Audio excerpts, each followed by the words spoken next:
Hey, what's up, everybody? Kim. What? So what's up, Kim? What? What? Somebody interrupted me. Someone's talking to me. What's happening? Welcome to our channel. We're offended. You're offended. I'm Kim, as you just heard, and Yep, and I'm Tyler. yeah, that's who that is. So, thank you for tuning in and listening to what we have to say. Always remember to like, subscribe, share. And in the comments will be all the other places where you can, or in our description, all the other places that you can find us: Instagram, Facebook, Rumble, YouTube. Well, obviously, you're probably listening on YouTube, Anchor, anything. Facebook, we are there. Yep. We got a lot of stuff to get into, so I might ruffle some feathers, but it's just it all paints a beautiful portrait. Okay. So Okay. with those formalities out of the way, I guess you could check us out if you want to donate to our shitty show on PayPal. You're more than welcome to do that. But yeah, I please encourage everyone to share. On September 20th, making this announcement now, and I'll keep reiterating it. We will be having a live stream. So for the elections in like Canadian elections, for anyone that doesn't know, on September 20th, we have is when the elections are being tabulated. So we're going to see if we're going to have a liberal minority or conservative minority, or I don't know. Maybe the tables will turn and we'll finally have somebody different, like PPC. Yeah, probably. But let's see. I'm excited to see what happens, because I'm sure the Green Party is going to fall apart. NDP is going to lose more support. The Bloc is the Bloc. You know, they're nationalists. So in a weird way, the national they're weird. But let's see what happens with conservatives, if they're going to take it, if liberals are going to hold a minority government, or well, maybe. I'm excited to see see what happens with PPC. But September 20th, we'll be following that as long as it's relevant, until we get bored and we just shoot ourselves. So. And to anybody else, always make sure to take this time to vote. Make your voice heard. If you want somebody different, if you're sick of the liberals, you're sick of the conservatives, or whoever, you want to see something new, go out there and vote. I myself, this is my first year I've ever voted. That's right. Never voted before. Okay, so I guess before we get into this, so I've seen a lot of people saying about, oh, if you do, you're splitting the vote, and you need to think tactically, and you just want to keep the government that's already in power, and if you should go for the party that has the best chance to win. I don't agree with that. What? I don't.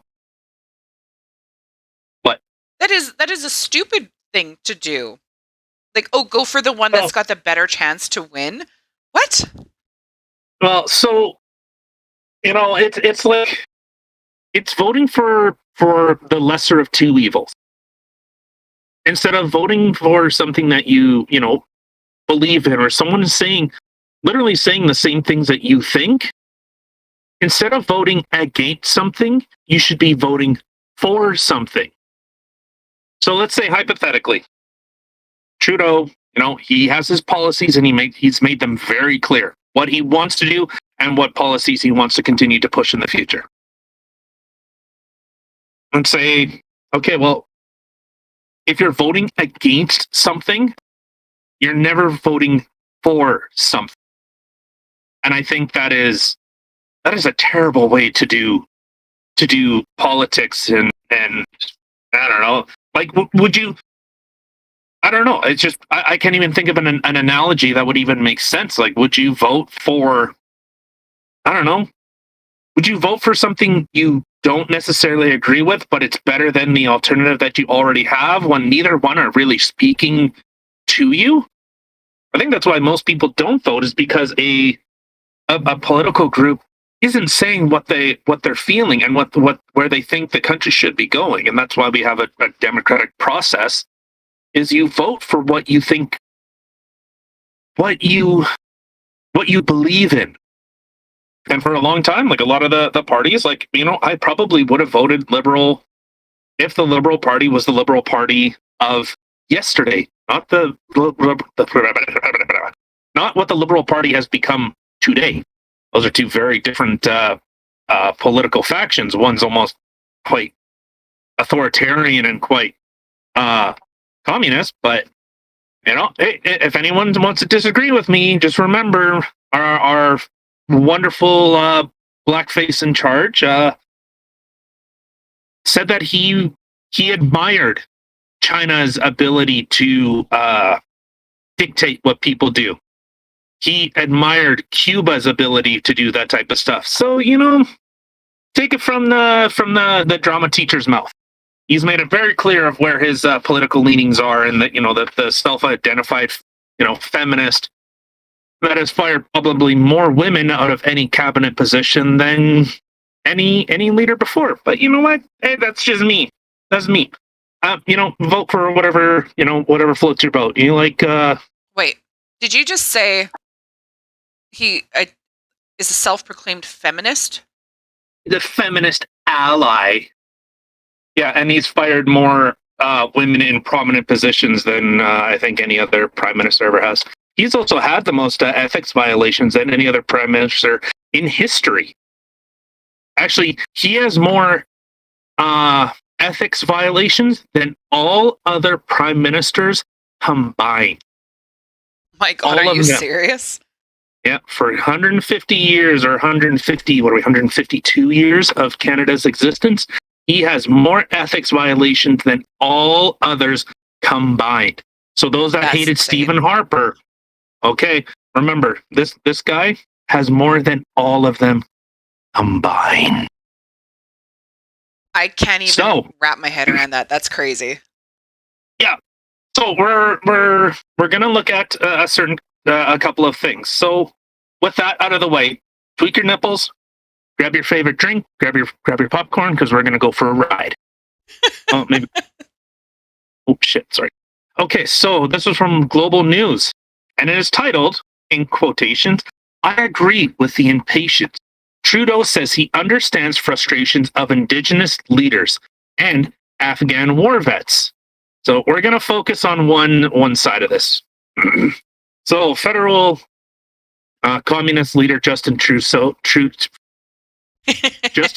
said he understands Indigenous leaders' frustration at the slow progress of change following the discovery of unmarked burial sites of former residential schools across Canada.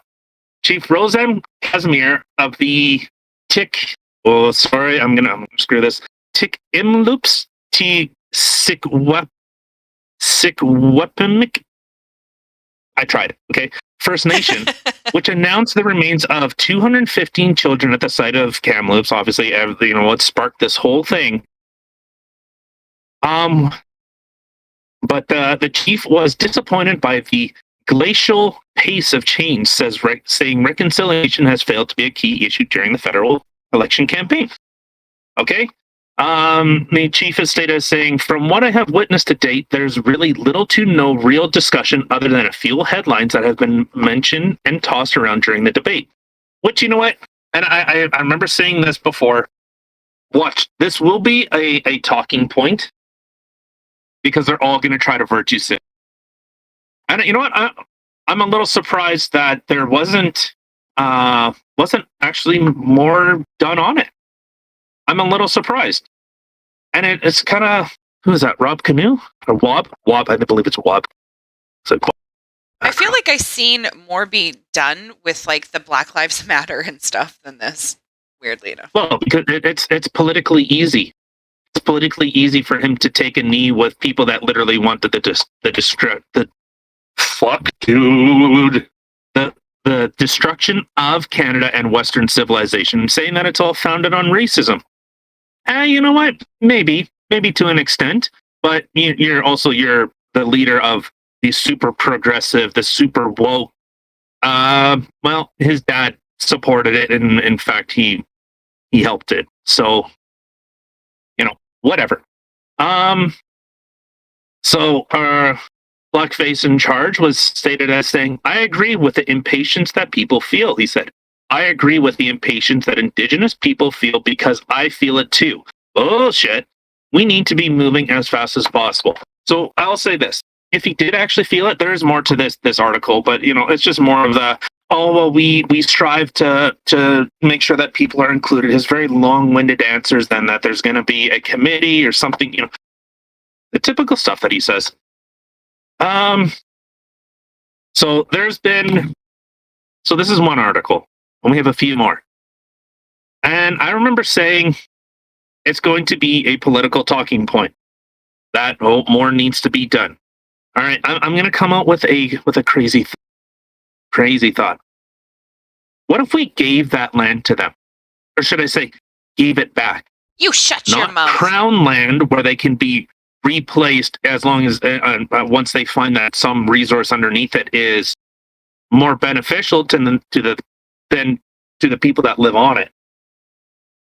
So what if crazy idea, they own their land? It is their land.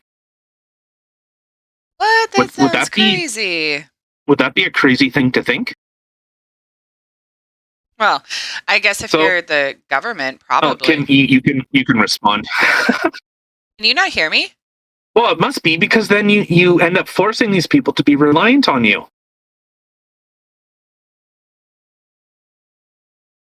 So if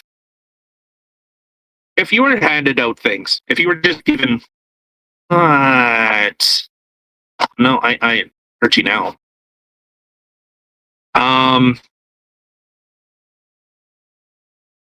So if you were just given money, given resources to, to have your land, to have your property, and have everything else is given to you, okay, well then you don't honor and respect it.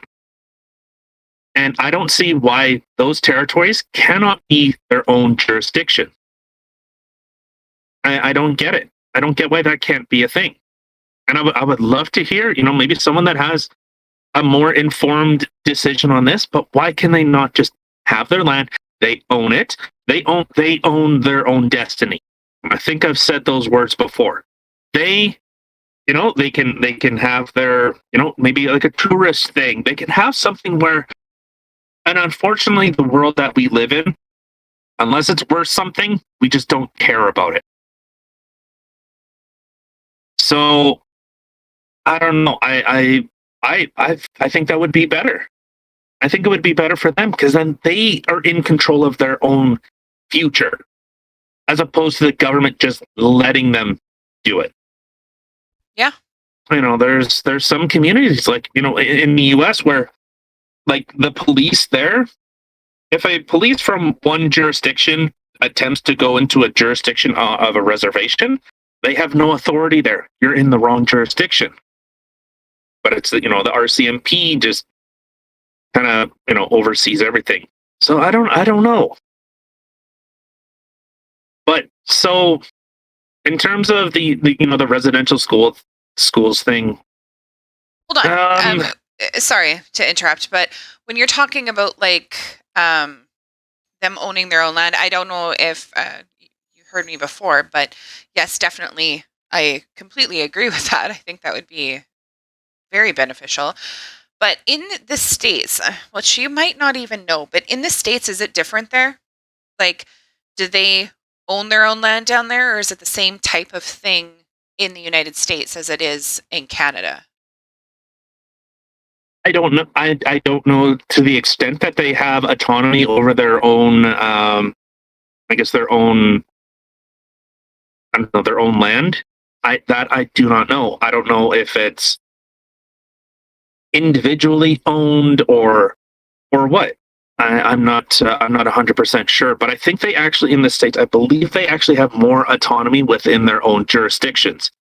It's not just a land of poverty. They actually, well, you hear about, it was like USC fights were done on Indian reservations because their laws are different than the territory, like the state that they are within. So Yeah. UFC fights would take place in Aboriginal casinos. because their jurisdiction and their laws are different. See, and that's So I why I don't. was kind of wondering, like, if it is done differently down there. Um, yeah, I don't know. Yeah. Their So reserves and stuff seem very different than they do up here. I guess there was. Well, okay. So I guess with that kind of article being out of the way, and they do end up going down. I guess in terms of like the leaders debate, Jagmeet Singh kept hard like you, dude. Fucking listen to the questions that are being asked and answer them. Jagmeet Singh he's just trying to look for anything to try and say that, oh, look at what the NDP is doing. Look at what. Oh, come on. You're freaking more socialist than Trudeau, and I don't know how you possibly manage that, but okay. So here was another one from WBUR, and it's titled, "So Indigenous Kids' Bodies Recovered, Not Discovered," says Canada's Assembly of First Nation Chiefs. Roseanne Archibald was recently elected Canada's first female national chief of the Assembly of First Nations, leading more than 900,000 Indigenous people in 634 First Nation communities. Just days later, another 160 unmarked graves were uncovered at a former Indigenous residence school in the southern Gulf Island of British Columbia. So the survivors describe horrific mental and physical abuse at the sites, which everyone knows that the Jesuit priests came and basically beat the culture out of them. So to continue on, the investigation and location of the mass graves were conducted with the use of ground-penetrating radar technology. Less than a week ago, members of that same First Nations held a day of testimony about the findings at the Kamloops Residential School in BC, so where the 215 kids were found. So I guess they continue on with that. Apparently, and I would love to find more information on this. I've actually tried to phone a couple band offices to try and get more information on this, and unfortunately I haven't been able to get through to anyone. So apparently they have been when the Catholic Church finally finally turned over all these documents to people, it was white, and like white people and Aboriginal were all buried together. In fact, there's some articles, especially in this next article that I have pulled up. They all knew of where these graves were. But I don't know. I would like to see more information. You said that the Chiefs. Oh. Yeah. Well, so it kind of casts a little bit of yeah. So this third article was from todayville.com. I guess they're based out of Red Deer, and they start to kind of bring up some of that stuff. And I don't know, I don't care about someone's political leanings. I want to find what's true and what's not. So I know some people have made posts about like, it's like 7,000 people have been discovered and no one's talking about it. Well, why? What was it not politically convenient? It's probably not politically convenient, but also maybe there's a little bit more to the story that's being told, and that maybe we're just not hearing. So this article from Todayville, it says, okay,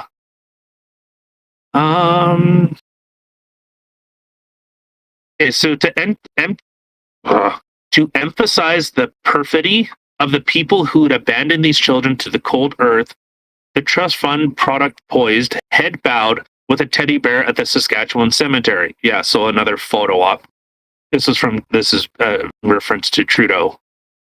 This was to underline the message he's been pitching for years to the international community. Canada has executed a genocide on the native peoples of Canada, and his nation was inherently evil, which I think is untrue. That's the way his paid-off media pals say it. So I assume he's actually, this journalist is anti-Trudeau. It's sounding like it so far.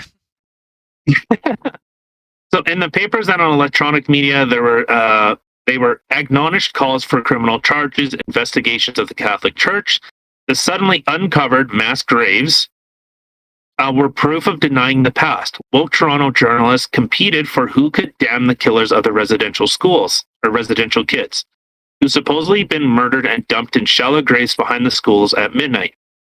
David Butt, a Toronto criminal lawyer, writes in the Globe and Mail, he claimed the discovery of thousands of unmarked graves of Indigenous children on the sites of former residential schools looks and smells like criminal activity.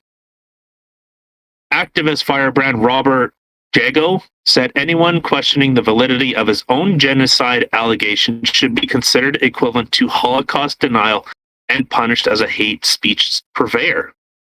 International media said the same stuff. Just one problem, this article declares. The 751 graves in Saskatchewan are well known and may contain white families too, says Cowessess First Nation band leader Irene Andreas. There is no discovery of graves. We buried our dead with a proper funeral. Then we allowed them to rest in peace. To assume that foul play took place would be premature and unsupported. Ooh. And she continues with, all your elders have knowledge of every grave. The band office has records from the bishop's office, the church board, and from cemetery workers who were in charge of digging graves and burials. So please, people, do not make up stories about residential school children being put in unmarked graves. No such things ever happen. I just got like chills, to be honest. Like, wow. Yeah, so I guess I'll just continue on a little more. There's quite a bit to this article, and always the articles will be posted. They sure will be in the description. So in his brilliant analysis of the evidence that Trudeau and Singh hype, Jaime Rubenstein, who taught and wrote about Indigenous and other cultures at the University of Manitoba for 31 years, says there has never been verified proof of even a single child killed in the century-plus residential schools operated. No name, no body, no second-hand witnesses. Furthermore, the sobering death rates of residential children were in line with the terrible mortality rates of children from all causes in the years the schools were employed from 1870 to 2000. For example, researchers found that all the Alberta Native children waiting for entrance into residential schools in 1912 carried tuberculosis. What do you call that? Tuberculosis. Yeah. So I'm not saying, this person is right, but if this, band member is saying, hey, it's not what you guys are thinking, but then there's some other articles that are saying that children attempt to flee from these residential schools and some of them had drowned, trying to leave these places. I'm saying it's quite possible. And I wouldn't be surprised considering a lot of the stories that we heard from people saying these things. But maybe they're not as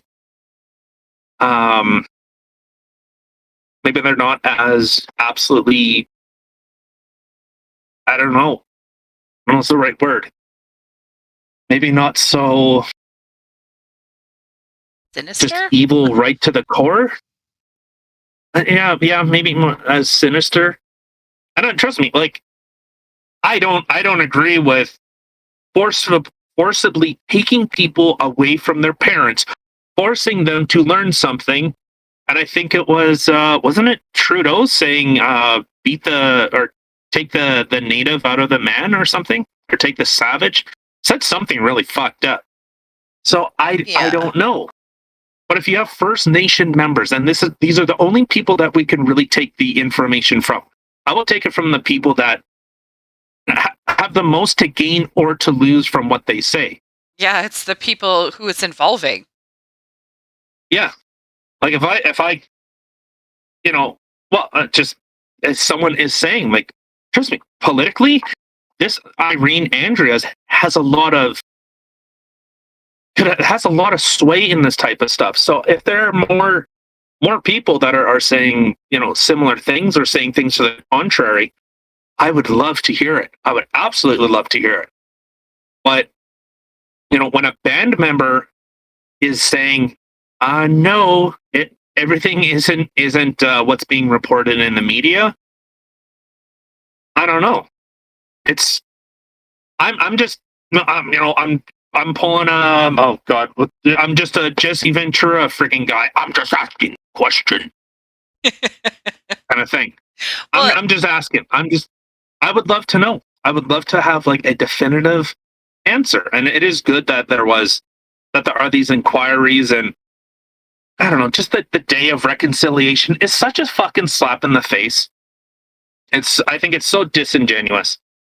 We give a day in for the people and the cultures potentially that were ruined. I don't know. But yeah. all right, I've been talking for like 20, 30 minutes already. So in that same article, because I'm reading along with you, it is explained by Chief Joe Pierre of, I'm not even gonna, I can't even say where it is that he's from in Cranbrook, had explained that graves were traditionally marked with wooden crosses, and this practice continues to this day in many Indigenous communities across Canada. Wooden crosses can deteriorate over time due to erosion or fire, which can result in an unmarked grave. So it can result in that due to these things, but clearly they were all fully aware where these people were. Yeah, so it very well could be. Like I said, I don't discount what the schools did, and there's a lot of evidence to say what these people, like the children went through. I do not doubt that at all. The amount of mental abuse, and you can kind of see, like, you can see the knock-on effects. You totally can.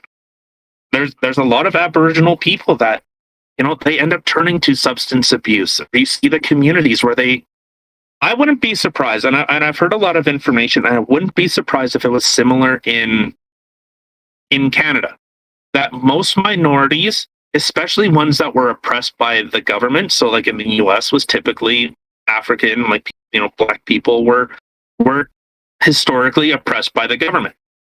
I would not be surprised that those same communities, similar to the Native communities in Canada, are leery of what governments have to say. 100%. Say in terms of, maybe COVID vaccinations. I would not be surprised. And I think I wouldn't fault them for it. Like, these are within in living memory that these schools existed. Yeah, literally until I was in my teens. So it's very near past. So I strongly encourage. So this Todayville, like I said, there's a lot more into this article, and I'm not going to read the whole thing, but it seems like there's a lot of contradicting information, or at least allegations, or just information that is being espoused that, I don't know if Trudeau is trying to use this as a political thing and just say, hey, well, we've helped these communities, but like, if you do not have any opportunity,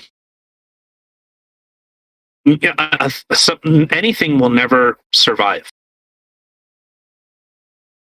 Like, if you don't have, I do see some places that, they've started farming. Like, there's ranchers, I know in Alberta, there's quite a few native reservations that have ranches.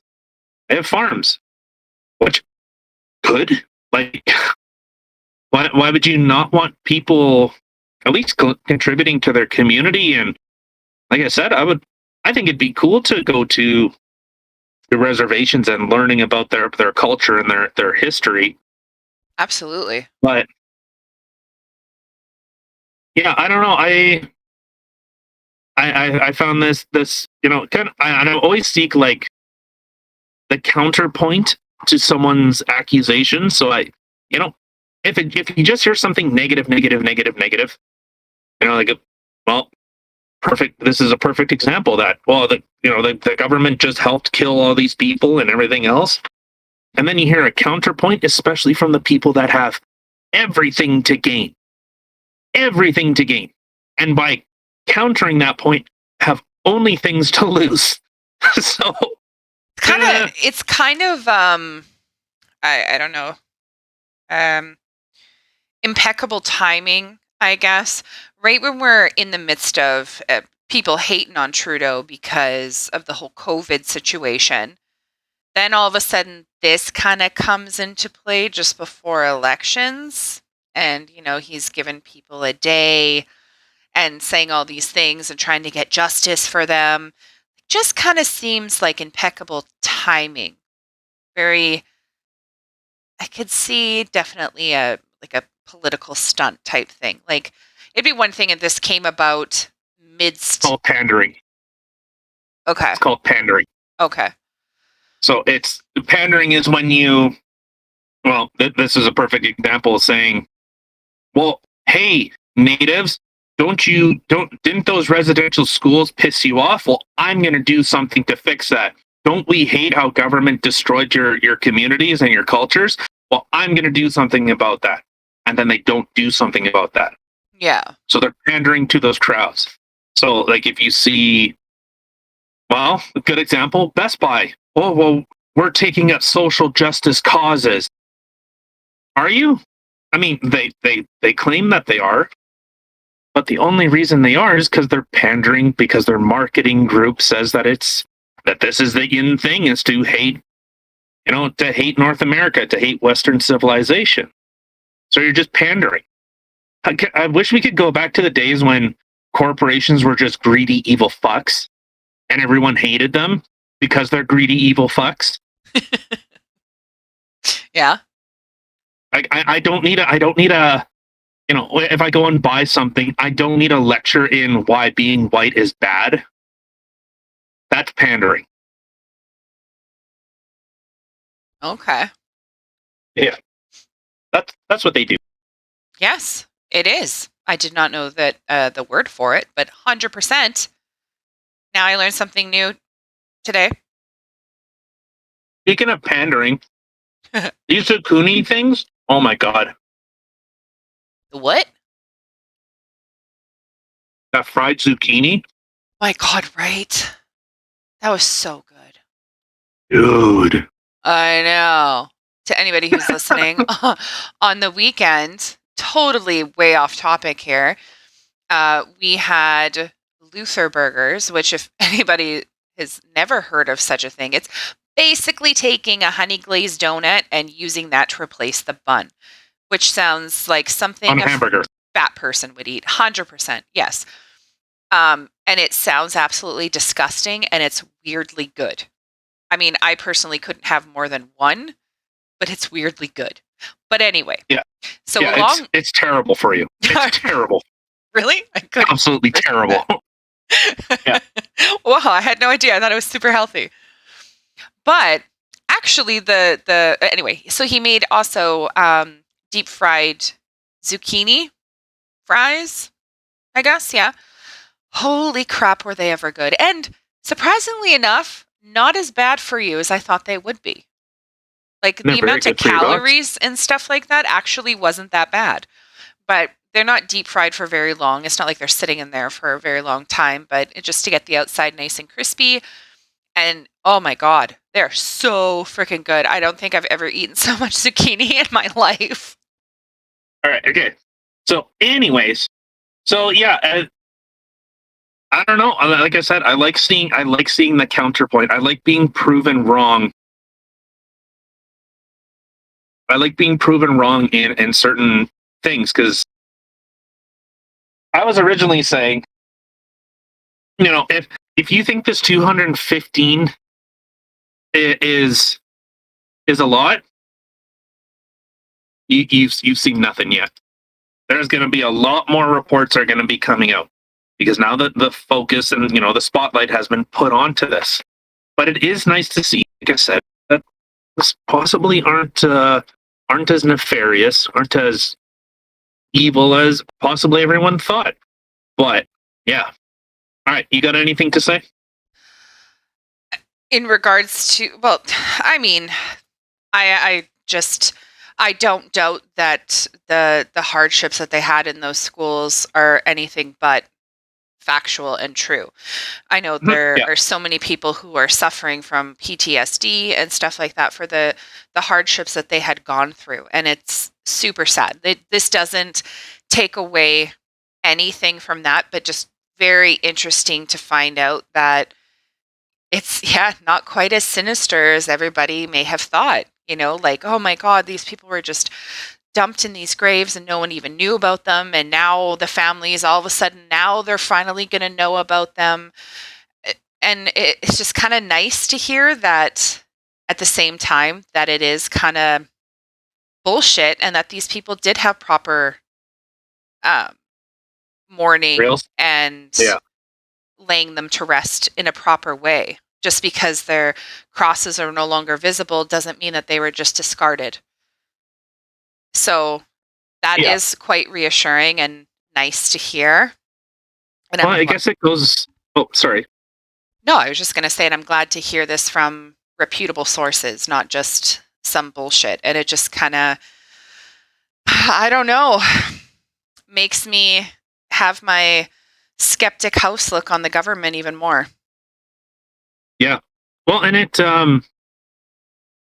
kind of destroys Trudeau's narrative and frankly Jagmeet Singh's the terrorist sympathizer of that Canada is inherently racist and hates people, which Not even just racist, but the quoted being said evil.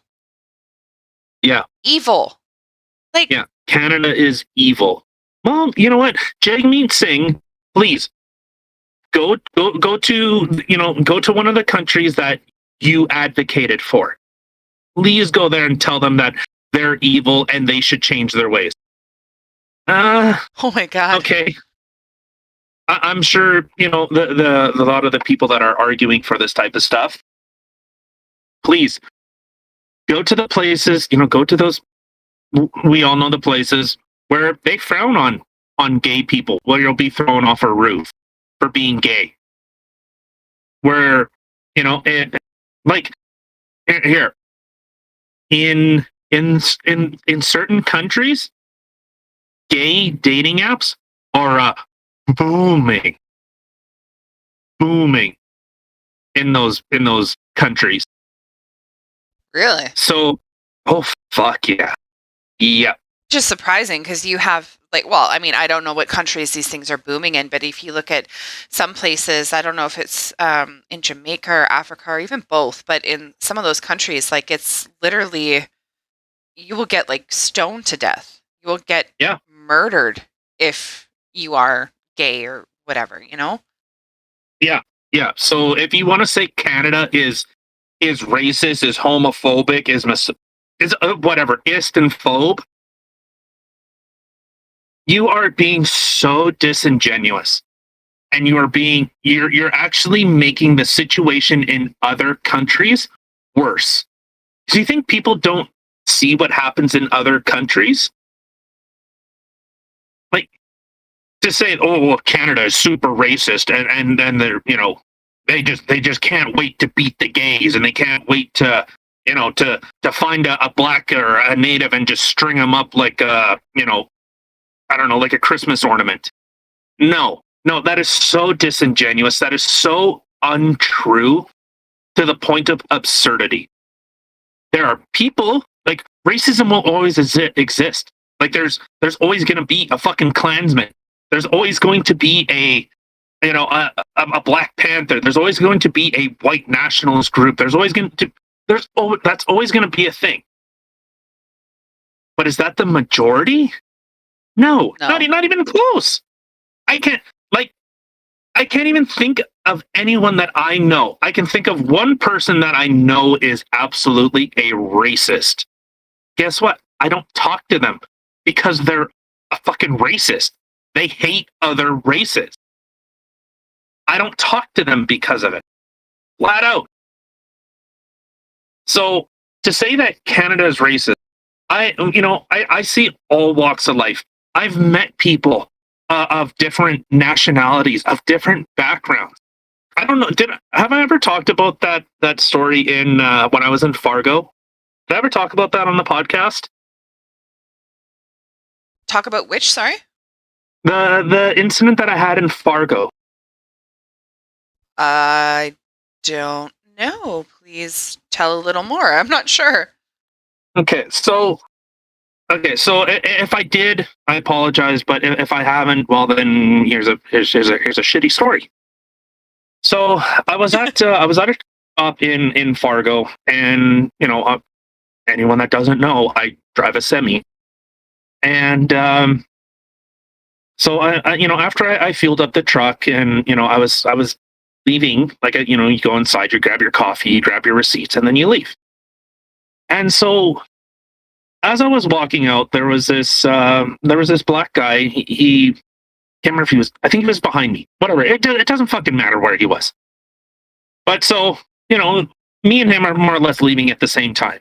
And he says to me, "Can you believe how racist that chick was?" I said, "Well, why? What do you mean? What happened?" So he tells me. He says, "Well, so mind you, this is during like the kind of the height of COVID. Everyone's wearing a mask, and it was just as we were coming out of winter, like a little more into spring. So it was still cool outside." And so this gentleman says to me, says, "Yeah, that chick's such a racist." And I said, "Well, why?" He says, "Well, she kept watching me, and, you know, I said, 'Well, why are you harassing me?' And she kind of brushed it off as, 'Oh yeah, I'm harassing you.'" And I guess he took a little bit of offense to her saying that. And so I just asked him, I said, can I be honest with you?" "Yeah." I said, how did you come into the store?" I'm just, like, I'm not trying to be rude. I'm genuinely asking. And I said, "Well, I'm sure you had your mask on, and you probably had your hood up." And I said, "Right?" And he's, "Well, yeah, yeah." And I said, "Well, and I'm sure you and her made eye contact at one point." "Yeah." I said, "Well, now let's say your assumption is that she thinks you're going to steal, and you keep looking at her. And then she's going to notice you looking at her. So it ends up kind of feeding a bit of a cycle. Like, you're in here with a hood up, mask on, and I'm sure you are probably one of 1,000, let's say 1,000 people she interacts in her 8-hour shift or however long she's working." And he's, "Yeah, that kind of makes sense." I'm like, I'm sure when she said it, maybe she is like a super racist and she hates black people. But I would tend to try to come from the side of, I would assume good intentions on someone than assuming the worst of intentions on someone, unless proven otherwise. So I'm sure she was just trying to make a joke like, "Oh yeah, I'm harassing you." I'm sure she was just trying to, kind of brush it off that it's not a big deal. And I said, I know in North America, there's a lot of divide right now. And you know, it could have just been how your body language is. And I'm sure she sees tons of people, and you're just one that she happened to see today. So I I would kind of look at it as, kind of not just what did I do, but maybe it's just I kind of built that own story up in my head. Kind of as we continued walking, he's like, "Yeah, you know what, you're right, you're right. I might have overthought it, and it shouldn't have been a big deal." Hey man, I'm just, like I said, I see a lot of divide in North America. There's a lot of racially charged stuff, and I don't think it helps anyone. He's like, you know what, man, that's really cool. Thank you." And we parted our ways. And he was really nice about it. And he did continue talking a little bit, but it was I don't remember why the fuck I was telling this now. Oh, right, racist people. So, Yes. No, actually, you never did tell me that story, so that was a good one. yeah, so I meet people all over, and I genuinely ask, and I try to come like I'm like I've said before, I'm naturally curious. I want to learn about stuff, and I want to hear about people's stories. I think people are interesting, whether they're the bad ones or the good ones. I'm curious what makes people tick. Like, maybe, and I'm sure like everyone's heard of the Daryl Davis, an amazing guy, absolutely amazing. If anyone's ever heard of him, he's being touted as a white supremacist, which is such a false statement. It borders on insanity. Like, you have to be actively either disingenuous, or you have such a fucked up narrative to push that you can't actually see this guy de-radicalized Klansman. This is he's a black guy. Well, that And guy. Yeah. yeah, Those are interesting to watch. well, they're fantastic. So those types of stories is, hey, we're all, not as the cliche, how our politicians say we're all in this together. Oh God, I just seen a fucking eye roll. Oh my God, I All our totally just quote, rolled my eyes too. I just seen all our political leaders just all unanimously say, as though they're talking to children, we're all in this together. Yeah. Now let's hold Uh, hands. yeah, sing Kumbaya. And so, I think that people have a lot more in common than I think they really give them credit for. And yeah, I don't know. You want to say something? No? Uh, Okay. no, I don't know. I'm just kind of, um, yeah, no, Uh-huh. I agree with all those things. Okay. Sorry, phone was All right. ringing. Well, yeah. Uh-huh. Uh-huh. So here's a story from the National Post, and it is titled, in quotations, "I wish I had never met you." Wilson Raybould told Trudeau, she reveals in her new book.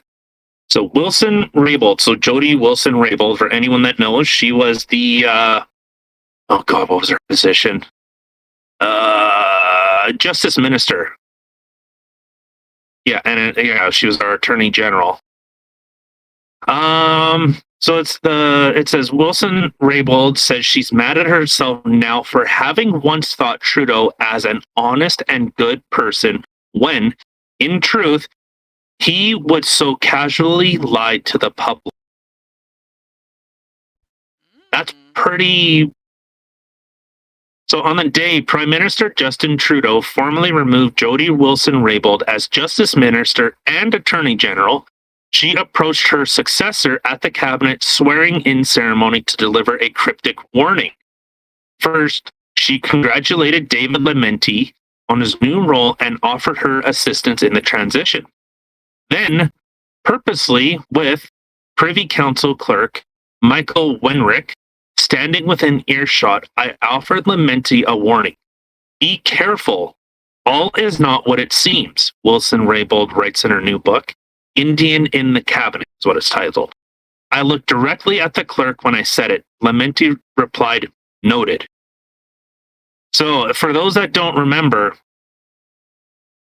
Jody Wilson Raybould was investigating our dear blackface in charge of the SNC Lavalin scandal. So, for those that, do you know what that is? No. Okay. So, see if this, I don't think this brings up It's not the we exactly. thing, is it? No, that is a different one. But no, she was demoted after the SNC Lavalin scandal. Um, so the SNC Lavalin. Hold on, I'm just gonna look it up quick because I don't want to.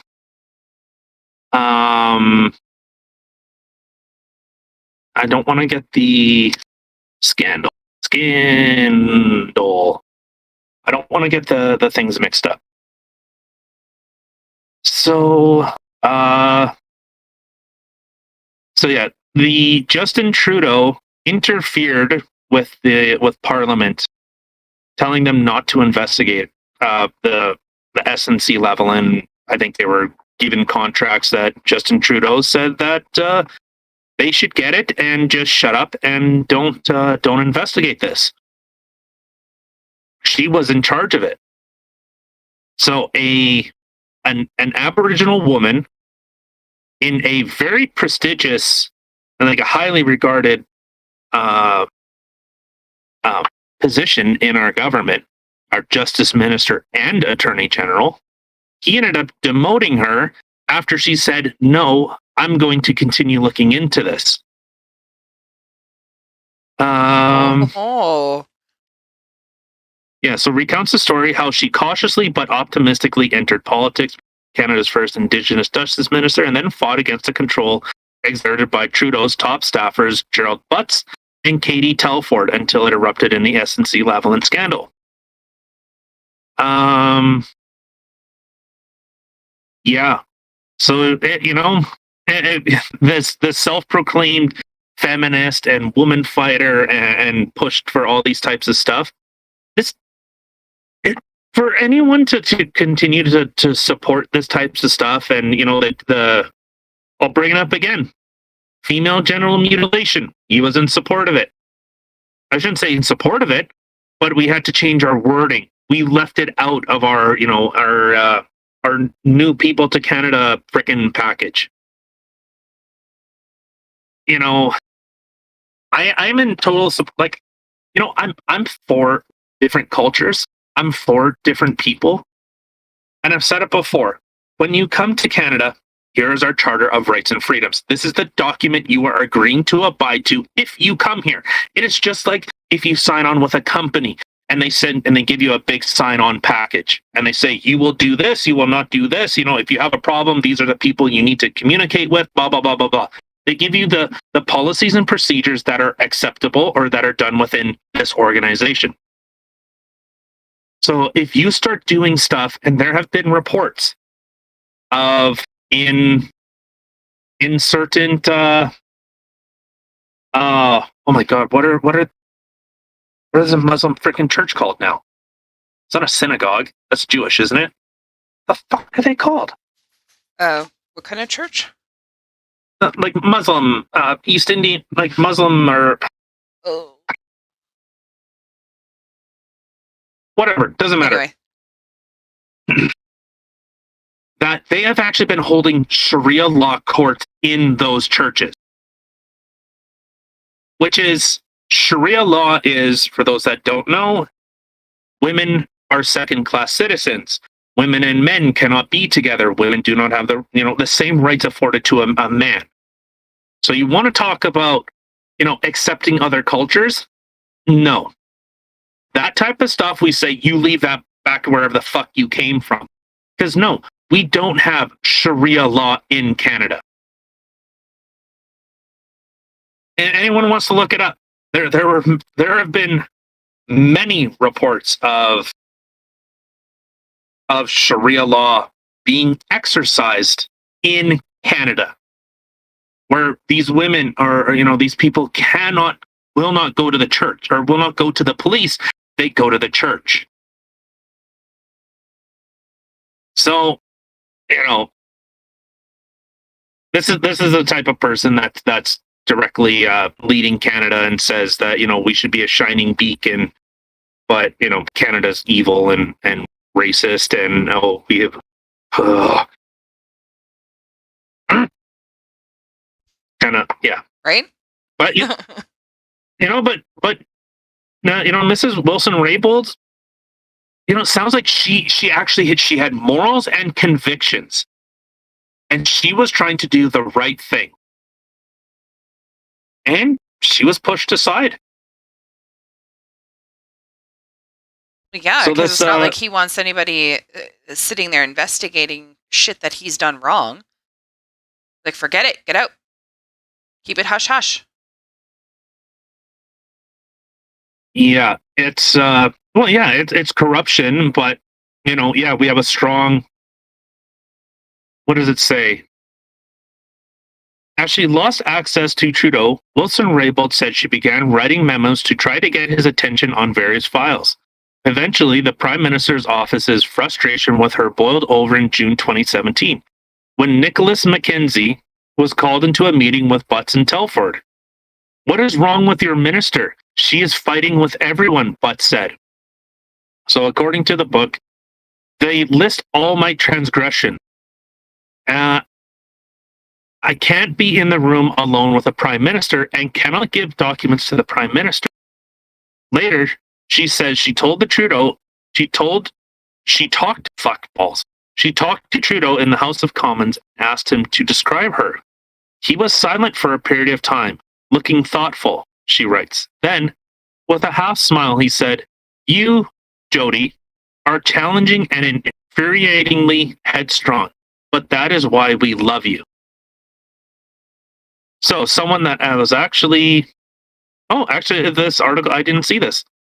So, yeah, this book that she released goes into the SNC level and scandal. Yeah, our expulsion from the Liberal caucus was shown on television, accompanied by a cowardly display of cheering Liberals MPs. On the day she resigned from cabinet, she recalls being trapped in her office with Jane Philpott and her staff to avoid the media, before eventually being escorted through the tunnels by parliamentary security. So, maybe good for her. Hopefully she has a lot of success with this book, but, strong, feminist supporter and everything else. Yeah. Corruption, but yeah, a strong independent woman as long as she shuts the fuck up, shuts her mouth and does what she's told. Yeah. Yep. Real strong feminist supporter, right? Yeah, right. That's a good way to empower women is, hey, if you speak up, yeah, you're out of here. Yeah, let us be corrupt and you'll just shut up and carry on. Man, what a fucking mistake. That's really sad. Yeah. That she ends up losing her job because she was actually doing the right thing and would potentially expose somebody for doing the wrong thing. Yeah. Oh, and he, like I said, he's, yeah, I'm giving him shit about, the blackface. For me personally, I don't care. He was in a drama play. He was playing around. If that's what was such a big deal, he's done a lot more that he should be held accountable for, but he's not. And then we have, our Conservative Party is basically just trying to work alongside him. And it's unfortunate because Pierre Poilievre, actually, I'm a really big supporter of him. I really like what he's saying. I like what, the hard questions and the hard way that he acts. I'm a real big fan of someone that's saying like, hey, the things you're doing are the opposite of what you should be doing and calling it out. I'm a fan of that. But I don't know, the Conservatives have, they're left of center. So I don't know. But, all the best to her. I hope she makes a freaking fuck ton of money from this book and, can go enjoy her life. Yeah. Yeah. All right, say something. God damn it. Oh, I just did. Yes, I agree. No, it'd be quite interesting actually to hear what she has to say from working with these people as close as she did. Oh yeah. Yeah, no, she was yeah. I don't know. Yeah. I don't know. I feel like I don't know. Like for me it sounds like she was unjustly fired or she forced totally was. to resign or whatever. Like I almost feel like she should fight them on it. Like I wouldn't want like say if it was me I wouldn't want to get the job back. I've fought companies over being wrongfully terminated, and it wasn't to get my job back. It was just because it was unjust. It was not right. And I wasn't going to Yeah. just sit on it. Like, I feel like she should fight back and have it exposed. But maybe this is exactly how she's choosing to fight back, is by doing this book. So, yeah, I'd be quite interested to see or hear what she has to say. Yeah. Yeah, it'll be pretty interesting. Yeah. So good for you, girl. Yeah. In Ottawa, the political culture, which includes the media, lives in a world of its own construction, quite divorced from the daily realities and lives of most Canadians. Boy, if that isn't the frickin' isn't the, an absolute, I don't know, an absolute distillation of our political system, I don't know what is. Lives in a world of its own construction, quite divorced from the daily realities and lives of Canadians. Yeah. I like the next part too, if you want to keep reading. But a cardinal feature of this cynical world is that it rarely, if ever, assumes that an individual might actually do something simply because it is what they believe is the right thing to do. Rather, there must always be an ulterior motive, an agenda, one that is either partisan, political, or tied to personal ambition, to get recognition, to climb up the ladder. In this Ottawa world, people are not thought of first as people who hold beliefs and try to live lives of meaning that reflect on those beliefs. Nope. Yep. That's crazy. Right. Oh, there's a lot. There's a lot to that, but yeah. All right. Anything else, or No. I got nothing. I learned lots. I'm not huge into politics and stuff like that. I normally give you the reins for that and just sit back and soak it up and try and learn a thing or two, because I'm pretty ignorant when it comes to politics. So, I yeah? mean, I think, I don't know, like the one thing that you had mentioned earlier, I guess, people making mention that, well, just to vote for the winning side, the winning team. You know, who you think's going to Hmm. win, vote for that. What that really kind of got under my skin a little bit, because then what's the point in voting? You're not actually voting. Your vote is supposed to matter. It's supposed to potentially make a difference, and you're supposed to vote on something that speaks to you, that has the same type of moral compass that you have, or ideals, or etc. You know, you don't just, oh well, this isn't gambling. This isn't a horse race where, okay, well, I think Speedy over here is going to win, so let's vote for Speedy. Like, you don't get prize for picking the right candidate who's going to win. And by people blindly voting like that, just picking the person who's the winner, that doesn't leave room for change at all. Then people just sit back and they bitch and they complain because they do not like the policies, they don't like things that are happening, the government is taking control, the government is locking us up, blah blah blah. You know, like everybody will sit there and complain about it, but then when they have that opportunity to try to make a difference and try to give, say, the underdog a shot, they don't. They they treat it Huh. as something that's gambling.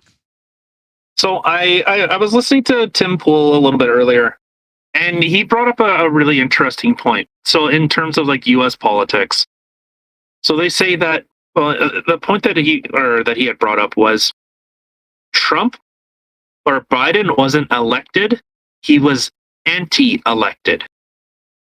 So yeah, there was a lot of support behind Trump and very little support behind Biden. But there was a lot of negative support behind Trump. As much as he got people riled up for good and for bad.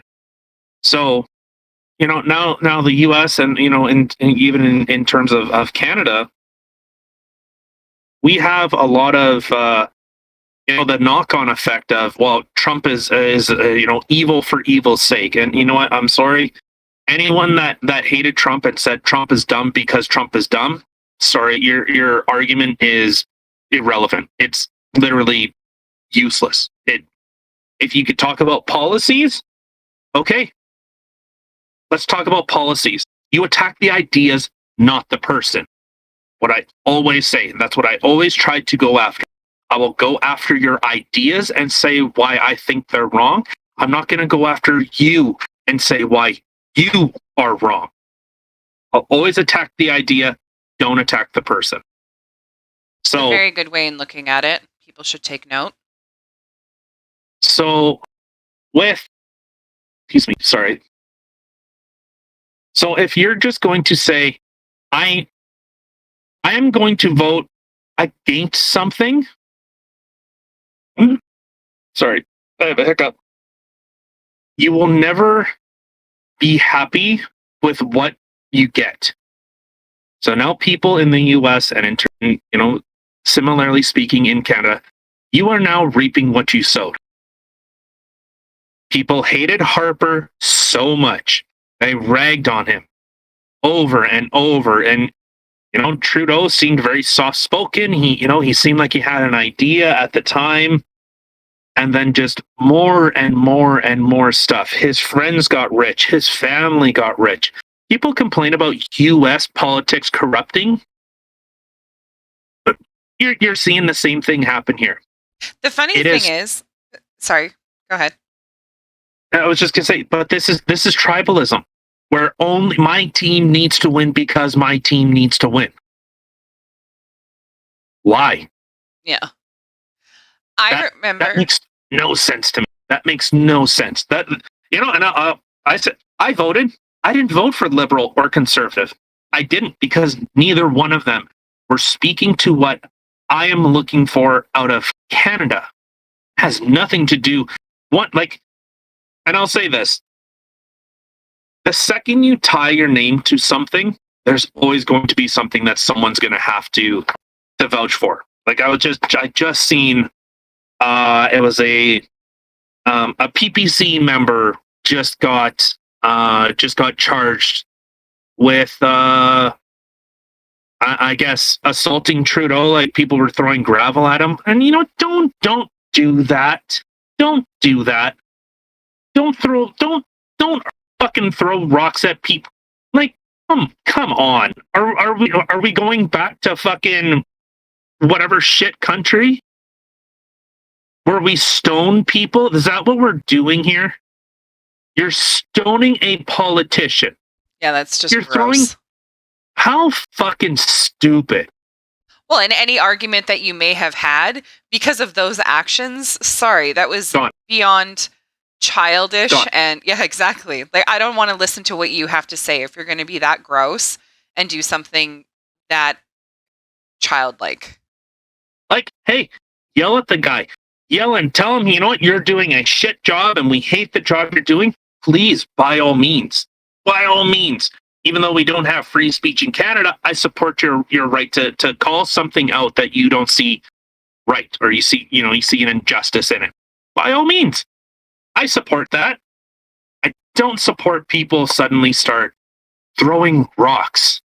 You do that in backwater villages. Well, I guess they don't have water. In shitty places in Africa, in places in the Middle East where they'll stone you to death. You do that there. Well, it's not even like maybe things like that happened here, but that was like how many eons ago? Like that was like what, Middle Ages or some shit like that? Like that was way, way, way back in the day. I feel like we've gone past this, or at least we should. But, but this is why tribalism is such a dangerous thing. Just my team needs to win. I'm sorry, I'm not. At the time, and I've said before, I am a card-carrying Conservative Party member, and I've quickly thought of just tearing that fucking thing up.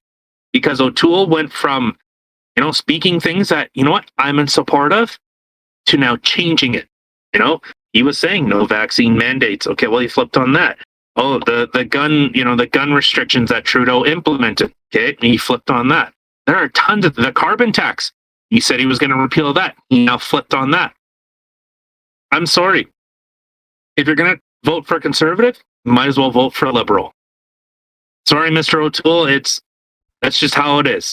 I get you're trying to split the liberal vote, and I understand that. But sorry, you're no longer speaking to, people that want to go to work, people that have a job, people that are trying to do something. You're not speaking to you're not speaking to Alberta, Saskatchewan, BC, some of the maritime provinces. You're no longer speaking to them. Not anymore. You're speaking to Toronto. You're speaking to British Columbia. Some Quebec. But, no, Quebec wants out. So I don't know who you're speaking to there. They've always wanted out.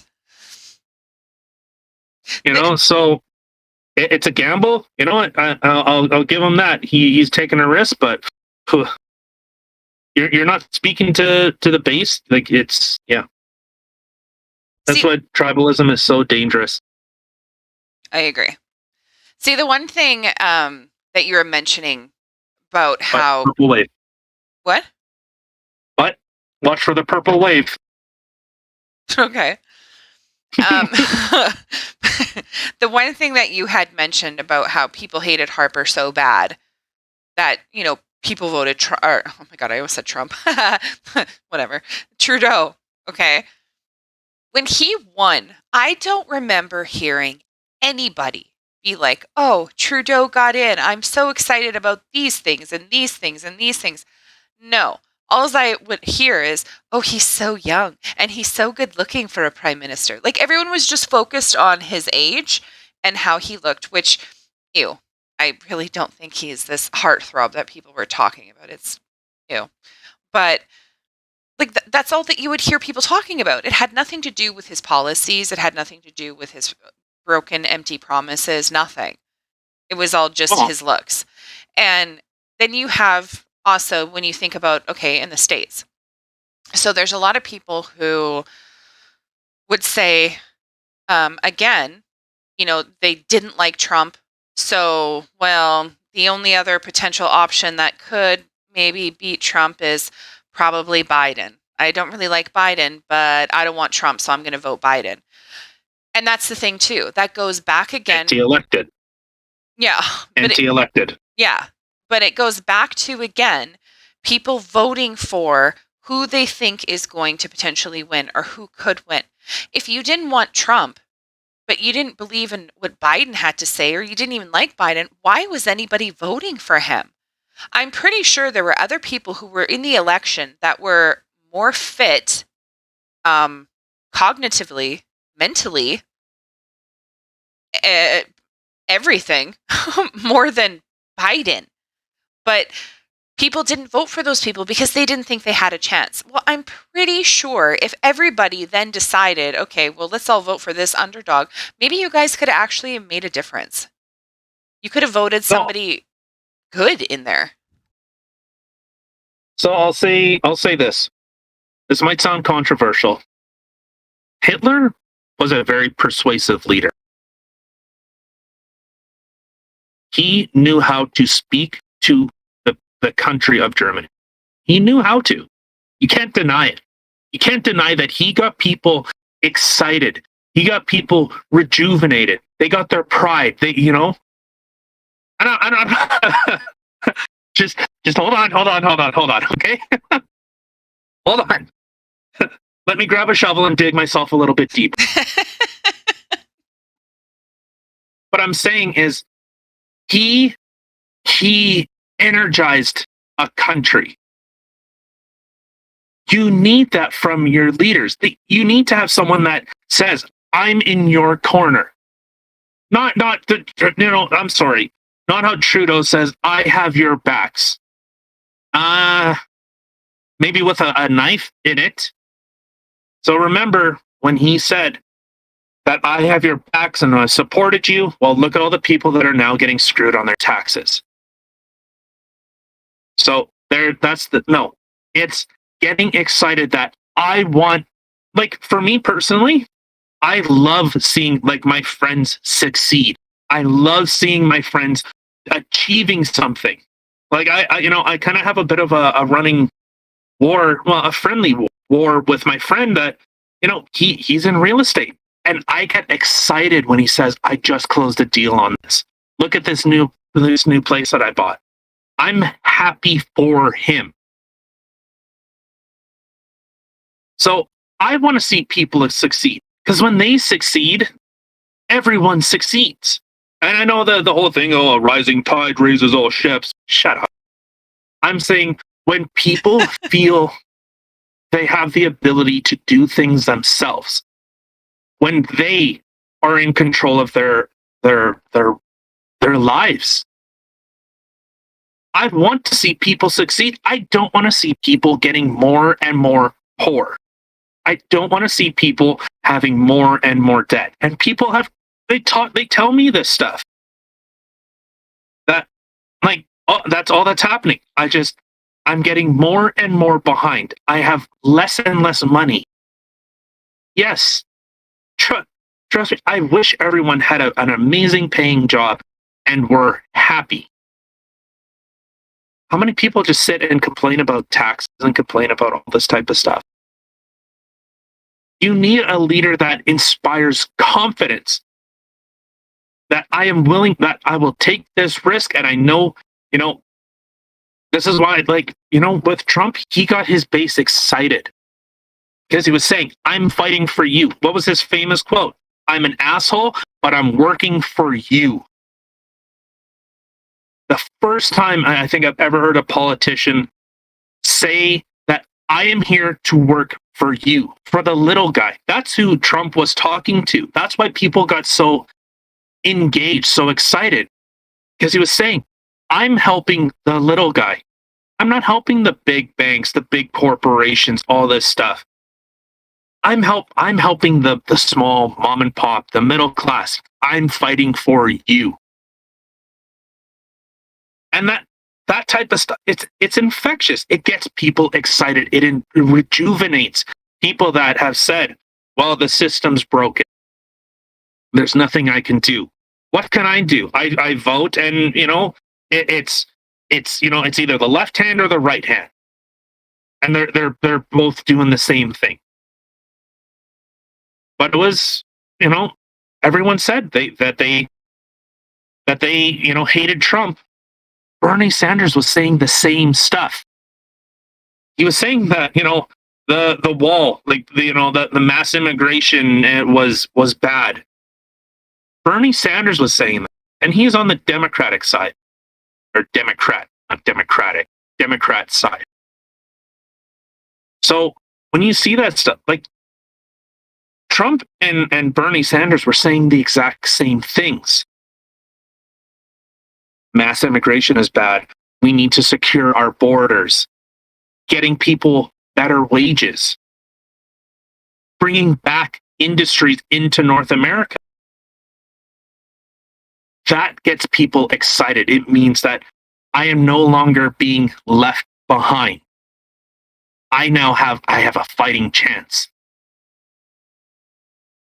That's what I would love to see. I would love to see, cool innovations. I would love to see, people that, want to produce things in Canada. I get excited for that. I actively seek that out. Yeah, and that's what you need from your leader. They're going to say, I have your back no matter what. Canada will succeed. Yes, somebody who's captivating and not a piece of shit like Hitler, though. Well, yeah, but someone that says, "Oh fuck!" Now I forgot what I was going to say. Energizes you. Fuck! God damn it! Captivating? Well, but it's so you vote for the people that you feel represent. Like that's what they are. Like stop calling them our leaders. They are our representatives. I've said it over and over again. They are our representatives. So if you hate Trudeau that bad and you want Mr. Aaron O'Toole in, okay, but is O'Toole speaking for you, or is it just your hate for Trudeau blinds you to whatever else is available? Yeah. I don't see anyone saying that. I've only seen one person saying that. One person saying that I am fighting for Canada. Only seen one politician say that. And I'll leave it at that. I would encourage anybody who votes, whether you're Canadian, whether you're American, anybody who has a voting system in their country, start voting for the person who actually speaks to you, has the same moral compass as you do. Stop voting for the person you think is going to win or the person you think has a better chance. I'm pretty sure if everybody would actually vote for the people who spoke to them and actually did it, the outcome would probably surprise you. Yeah, I think so. Yeah, no, we need someone that wants Canada to be better. Trust me, I want Canada to be better. I don't want to leave Canada, but I don't know. It's getting harder and harder because it seems like Canada maybe just Canada isn't for me. I don't know. I don't think it's not Canada isn't for you. I mean, what Canada is supposed to stand for is a fantastic place. However, it's supposed to be multiculturalism. Bring your culture. Bring the good stuff. Bring the good stuff from your culture. And you see a lot of, like, in the US, like it's a melting pot. What I always find really, really sad that, when you do a census survey, well, where are you from? What does everyone say? Like, well, my ancestry, well, we came from Italy and we came from Ukraine. So I'm an Italian Ukrainian, well, I guess Métis, since Métis, but I'm not. They'll never say, "Oh, I'm Canadian." I was born in Canada, which would make me a Canadian, but no, you are from somewhere else. yeah, actually, that's very true. So I think where the U.S. says you're an American first, and wherever your ancestry is second. We are, we're all home to this land now. We're all here.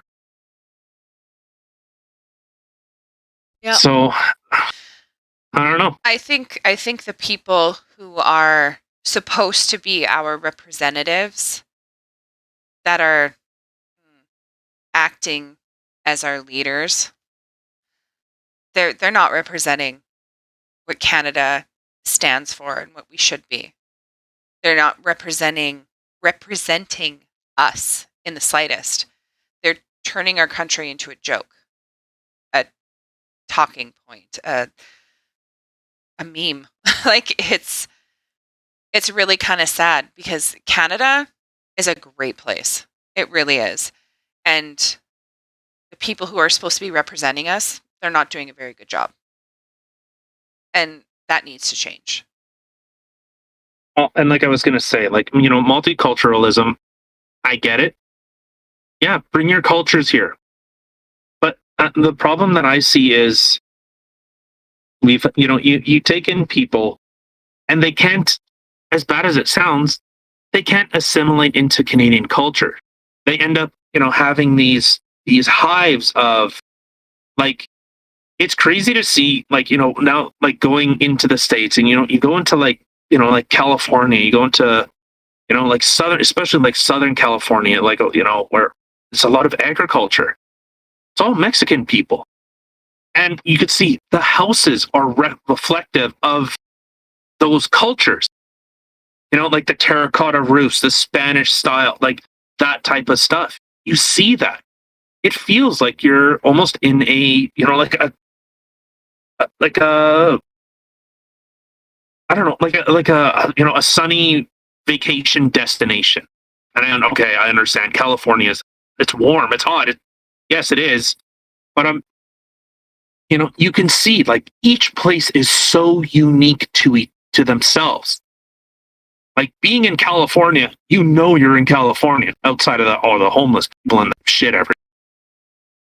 But you can see like each place is so distinct from each other.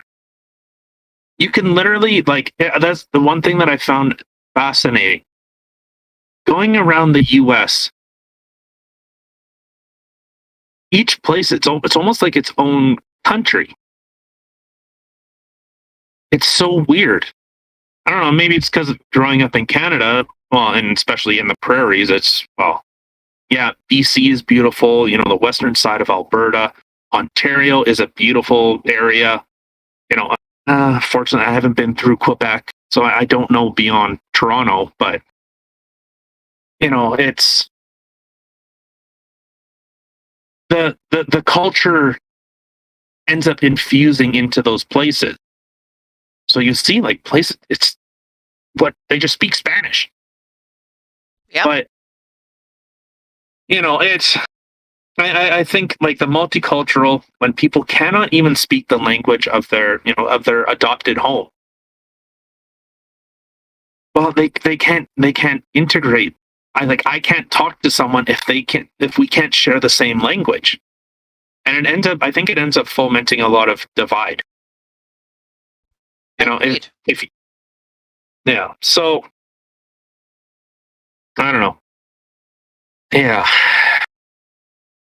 Know that there's lots of I guess communities in I mean, I know of in Manitoba anyway, and I'm sure it's like this all through Canada, where you have a specific race, I guess, of people, whether it be Polish or Chinese or East Indian, it could be a multiple amount of things, but where they will Filipino just stick with themselves, stick with their community, and they will go years and years and years and years without actually knowing any English because they just stick with their communities. And I don't think that that's a good thing in the slightest. I mean, if I were Well, going to look at go our to neighbors. Our neighbors is a perfect example. a perfect example of Like integrating. oh, Like they yes. said flat out, like we wanted to learn English so that we can integrate and be part of Canadian society. Yes. They actively went out of their way. Yes. And they speak very good English. Like you wouldn't it like they sound like they've been here for a very long time. But Well, the wife, yeah, she's a little rough in some places, but you can communicate. yeah, the husband, he very well English. But exactly that is that that's what they wanted to do is they wanted to integrate. If I were going to go to another country, I would not want to just be in a tiny little group with other English speaking Canadians. I would want to learn the culture and the place that I am. I would want to learn that language to be able to integrate and talk with the rest of society. Yeah. Like you feel so when I went to Alone? Cuba, yes. When I went to Cuba, like I know some Spanish. I don't know, obviously, enough to have a full out conversation. I know enough to get by for the most part. But one story that I had when I went to the bank, I had to pull money out, and I was trying to ask the bank teller, trying to explain to her that I had to pull money off of my credit card because I was advised that they had like credit card machines, debit machines, and stuff, and that's what to use. That's what our travel agent had told me to use. So I brought no cash with me whatsoever. Well, unfortunately, that's not the way that it is. You have to go to a bank to pull out money. But guess what? You need money to get into town to even get to a bank to pull out money. And how are you going to do that with no money? So, very bad. But when I went to that bank, I'm trying to explain to her that I need to pull money out. she had no idea what I was trying to say to her. And Yeah. I remember both of us were just standing there staring at each other. And I'm like, I could have cried. I didn't cry, but like you just have that feeling of just like, I'm trying to explain to you what I need and you're not understanding. And I don't know how else to try to explain myself for you to understand what I'm trying to say. And Yeah. thankfully, there was somebody else there who spoke both English and Spanish very well and was able to translate for me to get what I needed to get done. But the woman in the bank, like she was getting so frustrated and angry with me because she couldn't understand what I was saying. And I'm Yeah. feeling so alone and sad because she can't understand what I'm saying and I don't know how to get through to her. Like it's just, I couldn't imagine living in a country for years and not being able to communicate just because you decided to stick with other people of your own culture. That to me is kind of sad. Like Canada is multicultural and I mean, I would like to learn. I wish I knew everybody else's languages that's in Canada to be able to talk with them, but the universal language in Canada is English. That's the one language that we can all bank on. You know what I mean? To be able Oh, to communicate. and French. Well, that's our secondary language. I know zero French. I know more Spanish than I know French. Yeah. So I just yeah, that's a whatever. A French person can come up to me and start talking, and I know nothing. Yeah, Okay. All right. I think we've been yabbering long enough. Get yeah. the hell out of here. All right. Well, sounds good. So thank you everybody for listening. Again, pardon me, just that reminder that Tyler will be doing that live streaming on the elections. Again, I know nothing about elections, so have any questions, ask him. Or do your research. Vote for somebody who you feel most connected to, not who you think is going to win. This isn't a horse race, okay? Um, like, share, subscribe. Check us out on Facebook, Instagram, and all the other places in the description box below where you can listen to us. And yeah, thank you for listening. Yep. Have a good night, everyone. Good God night. loves you. Oh, Yeah. maybe I shouldn't say that. From the atheist. Yes, God loves you. All right. Good night, everyone. Good night.